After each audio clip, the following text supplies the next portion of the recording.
I never thought that I would be working and partnering with some of these brands, and you can see I've gotten a lot of stuff recently. To preface this, I did actually work in influencer marketing for three-ish years, and I learned a lot. I worked on the agency side of things, so I worked with brands like Audible, Nutella, Urban Outfitters, Fenty Beauty, to just name a few, and some of these budgets were insane. The reason why I went into it was because I've always had an interest in influencer marketing, content creation online, and where and how these creators are scaling themselves. So let's talk a little bit about tips and tricks I have and what I actually looked for when I was vetting and sourcing for influencers.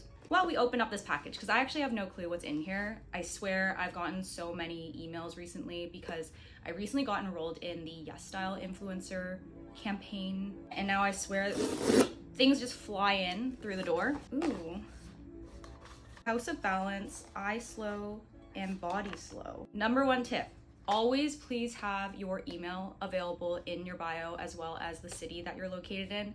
The number of times I would have to do deep research on an influencer, creep the background of their videos in order to figure out what city they're in is way too much work. Pretty. It'll be nice. I like anything with a metal ball because it's very cooling under the eyes. Honestly, that smells so good that I would use this as a perfume oil. My next tip is post consistently. That doesn't mean that you post every single day. It could be you post once a week, every 2 days, every 3 days. But as long as I know that you are keeping up with content creation, that shows to me that you are a reliable content creator and that I'm not going to be worried about the deadline for you. This is so freaking nice. I love a good body oil. Look at this. This is so nice. Ew, I hate that I do this. My last tip would be just to be a pleasurable person to work with. 9 times out of 10, I have repartnered with influencers who I just genuinely liked working with. This could mean that they still negotiated a contract, they negotiated hard, but when it came down to actually revising content and even just creating the first draft of content, they actually listened to what the brand was looking for, added their creative spin on it, and produced something that was usable by the brand.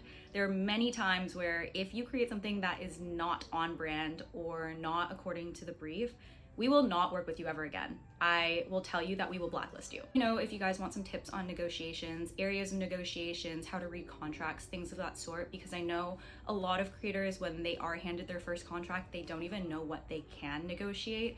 And that is actually a huge reason why I went into the agency side of things, was because the first time I ever got a contract, I did not know how to read it. And I probably could have, 1, made more money, 2, done less deliverables, and 3, made it a more mutual beneficial partnership for myself and the brand. We'll continue to be creating content